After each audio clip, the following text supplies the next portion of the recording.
the state of Florida. I want to thank you guys for being here.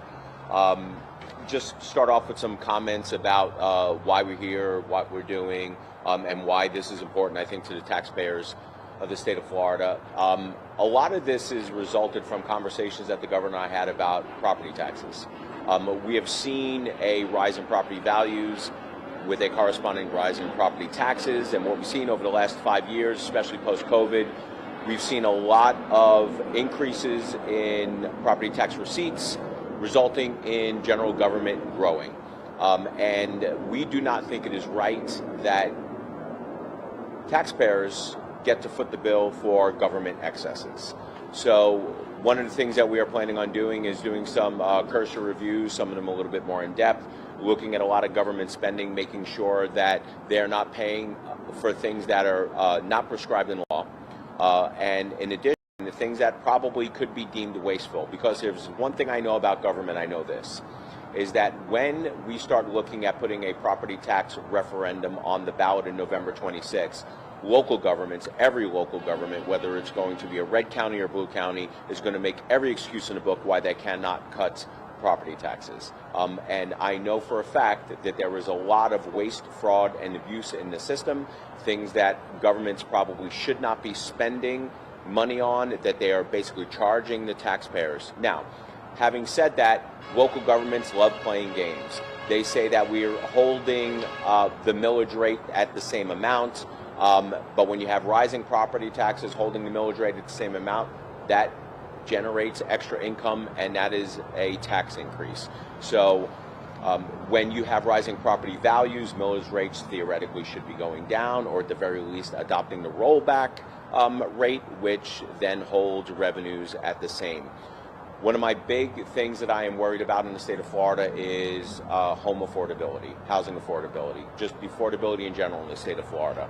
I'm going to do everything that I can to make sure that we do not turn this place into New York or California. So with that, more than happy to answer any questions that you guys have. I have a little time. Yes, sir. Can you explain the methodology for the numbers that you put out in the letter? You said increasing the revenues by $330 million annually in the county, but looking at the county's numbers, that's overwhelming.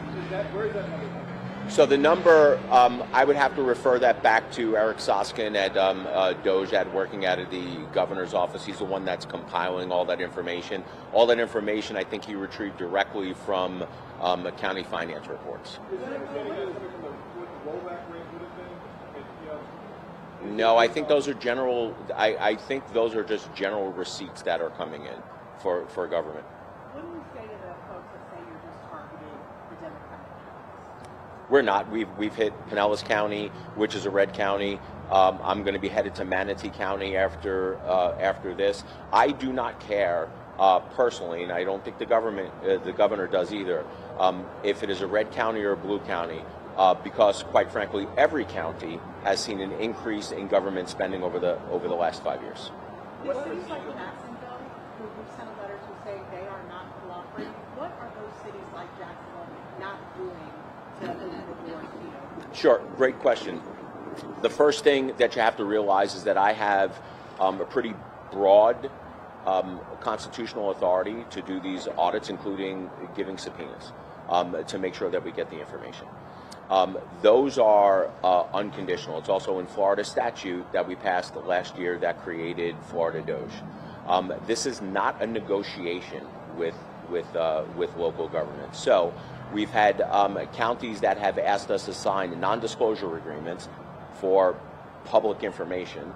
And in the case in Jacksonville, they were asking to sign some sort of technology user agreement. That is not prescribed in law. I don't understand what they think we're going to do with the information or having access to their files, because the access to the files is prescribed in law.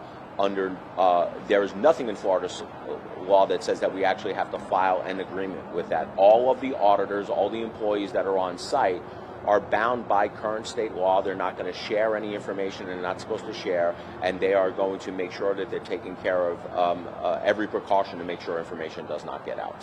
What are some specific examples of waste, fraud, and abuse that you found or that you were suspicious of? Well, first, that's what we're here for. we're here to see that because we know that there are some, and we're going to find it, whether it beats it. We're going to let you know when a report comes out. The report's going to come out in 60 days, and we will lay out what they are. But I will tell you that we just do not pick these locations willy-nilly. That's because people inside government, some elected officials contact us and they tell us, hey, you should be looking at this department, what they did over here when they signed this contract. And when we see that smoke, there's usually fire. So that's why we're on site. Yes, sir. You just touched on it a little bit, but procedurally from here, you're here today and tomorrow, your team's here today and tomorrow. What happens next? What does the rest of this audit look like, and when can we expect to get whatever you're finding? Sure. So you're looking at about 3 to 4 days on site, compiling information, the information that we laid out in the audit letter that we sent to local governments, and then they go back to Tallahassee and they sit down with all the auditors and they start pouring all of this information. Some of it will be used, sifted through by AI.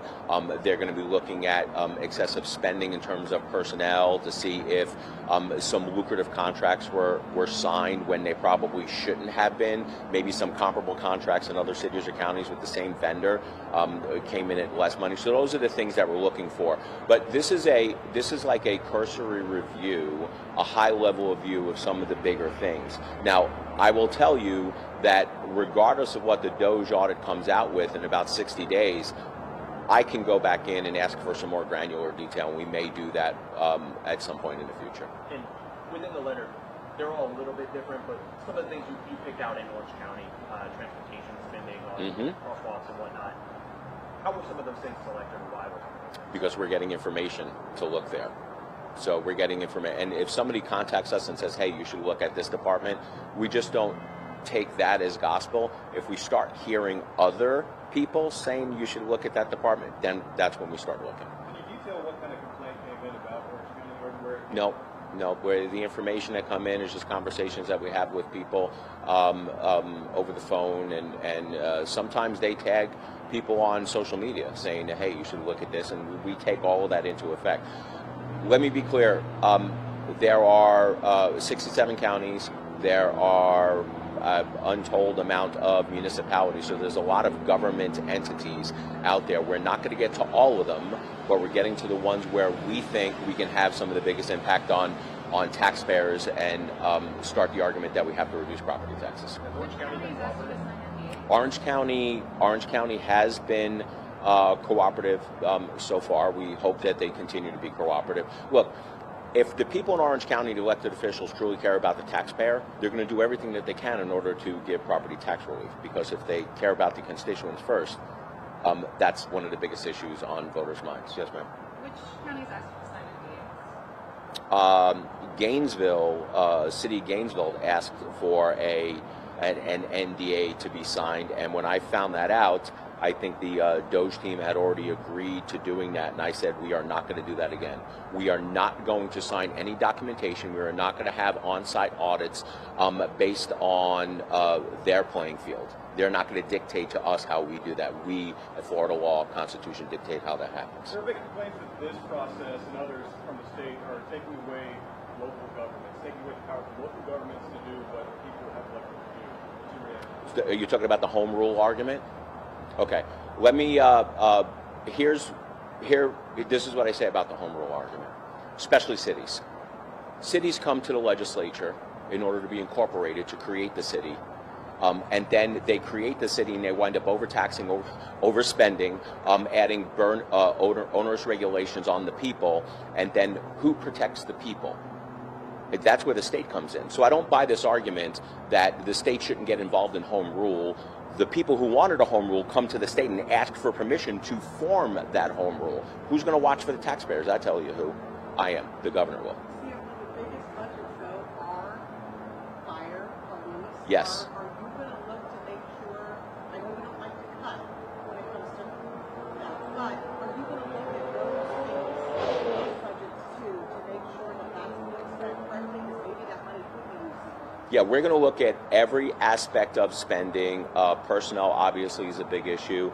And like you and I have had conversations before, is that the first duty of government is to protect its citizens. So if government was doing what they were supposed to be doing in terms of of zero-based budgeting and starting to see what is absolutely necessary, the first line items that they fund should be fire and police, and then everything else after that.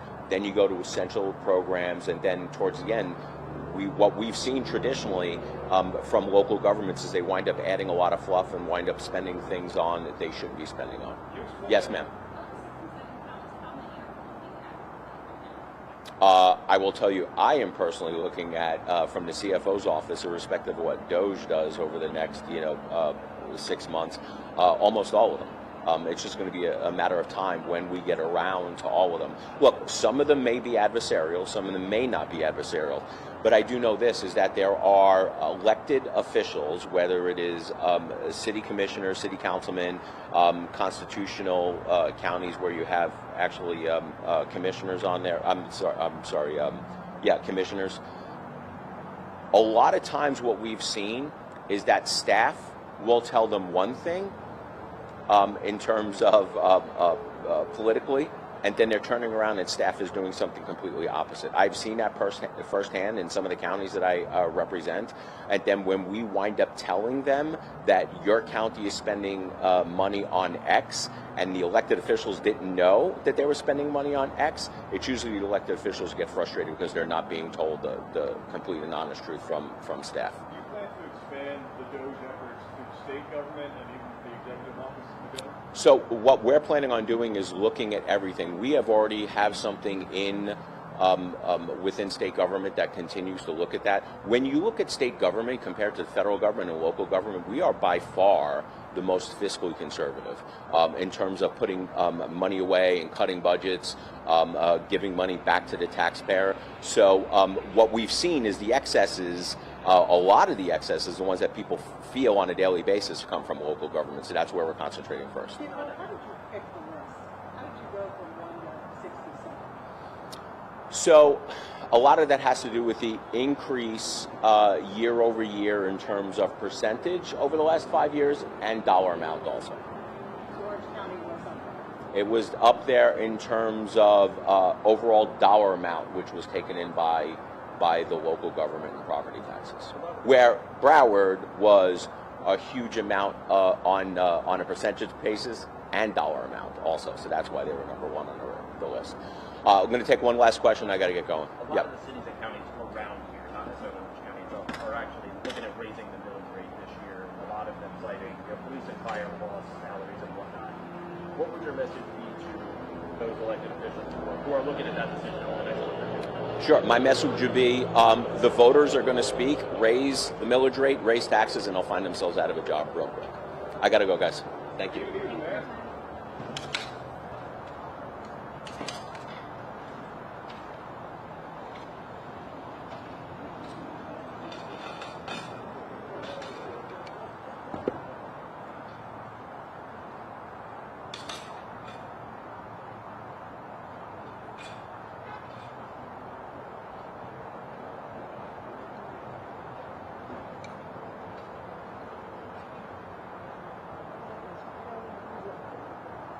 Well, I've been in so many people's shops.